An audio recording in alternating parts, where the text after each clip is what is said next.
तो फ्रेंड्स आज हम बात करने वाले बेसिक थर्ड सेमेस्टर केमिस्ट्री। ठीक है, यूनिट 1 देखेंगे केमिकल काइनेटिक्स रासायनिक बलगत। ठीक है, तो ये इसका पार्ट 2 वीडियो है जिसपे आज हम देखेंगे अभिक्रिया का वेग स्थिरांक रेट कांस्टेंट होता है क्या है। ठीक है, बहुत आसान है ये कि अभिक्रिया का वेग स्थिरांक। ठीक है, बहुत इंपॉर्टेंट टॉपिक भी है और एकदम आसान है। ठीक है, तो एकदम आसानी से इसे देखेंगे। तो चलिए देखते हैं हम अभिक्रिया का वेग स्थिरांक। तो देखो, बात करें अभिक्रिया का वेग स्थिरांक, तो आपको पता है अभिक्रिया का वेग, इसके पहले वाले वीडियो में हमने वेग निकालना सीखा था। ठीक है, तो आप वो वाला वीडियो जाके देख सकते हो। तो वेग निकालना सीखा था। मान लो जैसे ये कोई रिएक्शन लिखी हुई है, अभी आपको बहुत अच्छे से समझाएंगे, देख सकते हो।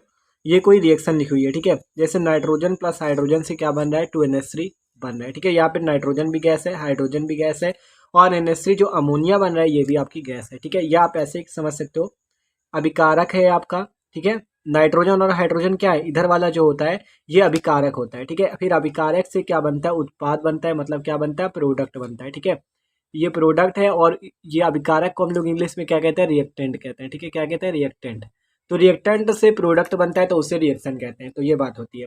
अब कहा गया अभिक्रिया का वेग स्थिरांक क्या होता है। तो अभिक्रिया का वेग स्थिरांक जो होता है, देखो अभिक्रिया का वेग स्थिरांक, अगर बात करें पहले हम वेग की कि वेग क्या होता है, तो वेग जो होता है वो अभिकारक की सांद्रता के अनुक्रमानुपाती होता है। अभिकारक की सांद्रता कह सकते हो या आप उत्पाद की सांद्रता भी कह सकते हो। ठीक है, तो वेग क्या होता है, अभिकारक की सांद्रता के समानुपाती होता है या कह सकते हो अनुक्रमानुपाती होता है। तो वेग क्या होता है, सी के अनुक्रमानुपाती। तो अब इसकी परिभाषा जो वेग स्थिरांक की वो क्या है, देखो, यदि अभिकारक की सांद्रता एकांक हो तो अभिक्रिया के वेग ही उस अभिक्रिया के वेग स्थिरांक के बराबर होता है।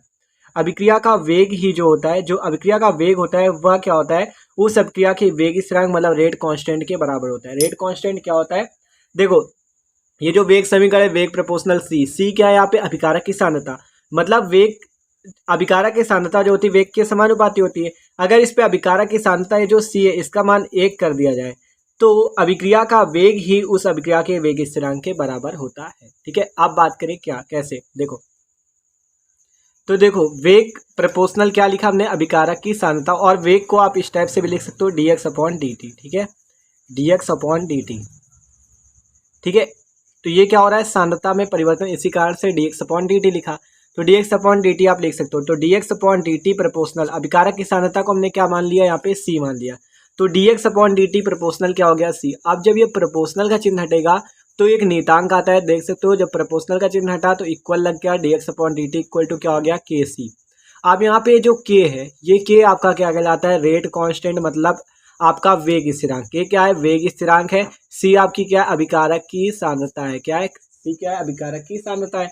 और के आपका क्या है, वेग स्थिरांक है। तो ये बात होती है। ठीक है, अब अगर कहा गया कि अभिकारक की सांद्रता को एकांक कर दिया जाए, मतलब अभिकारक की सांद्रता का मान क्या कर दिया जाए, 1 कर दिया जाए। देख सकते हो हमने सी का मान क्या कर दिया, 1 कर दिया।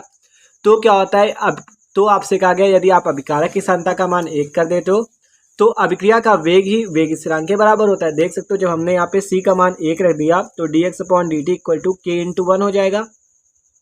तो k/1 क्या हो जाएगा भाई, k। ठीक है, तो देख सकते हो ये आपका ये dx/dt क्या है, आपका वेग है, और ये k क्या है, वेग स्थिरांक है। तो इसी कारण से कहा गया जब आप अभिकारक की सांद्रता को एकांक कर दोगे तो उसका वेग ही वेग स्थिरांक के बराबर हो जाएगा। k आपका वेग स्थिरांक है और ये क्या है, वेग है। ठीक है, तो ये होता है वेग स्थिरांक। तो ये बात देख सकते हो आप, वेग स्थिरांक है। तो एक बार फिर से देख लेते हैं क्या होता है आपका वेग। तो अभी तो देखा dx/dt इक्वल टू k। आप इसी से परिभाषा बता सकते हो कि c का मान 1 रखने पर जो अभिक्रिया का वेग स्थिरांक होता है वो वेग के बराबर होता है। ठीक है, तो हमने पहले क्या सीखा, देखो कोई रिएक्शन होती है तो वो क्या होती है, किसी न किसी वेग से चल रही होती है, मतलब किसी न किसी रेट से कोई उसकी दर जरूर होती है। ठीक है, तो उस वेग से वो चल रही होती है। तो अब ये जो वेग है ये क्या होगा, ये वेग जो होता है अभिकारक की, ये जो अभिकारक आपको दिख रहा है N2 इसकी सांद्रता के समानुपाती होता है। तो वेग प्रोपोर्शनल क्या होता है, c, या कह सकते हो वेग समानुपाती होता है c के। ठीक है, अब परिभाषा क्या कहती है, यदि अभिकारक की सांद्रता को 1 कर दिया जाए, मतलब c इक्वल टू क्या कर दिया जाए, 1 कर दिया जाए, तो अभिक्रिया के वेग, जो अभिक्रिया का वेग है आपका dx/dt, ये क्या हो जाएगा, अभिक्रिया के वेग स्थिरांक k के बराबर होता है। ठीक है, तो वही देखा हमने कि dx/dt जो है k के इक्वल होता है। ठीक है, तो ये बात थी आपके वेग स्थिरांक की, वेग स्थिरांक होता क्या है। तो एकदम छोटा सा टॉपिक था। तो भाई वीडियो अच्छा लगा हो तो प्लीज़ लाइक भी कर दीजिएगा। ठीक है, okay, thanks for watching this video.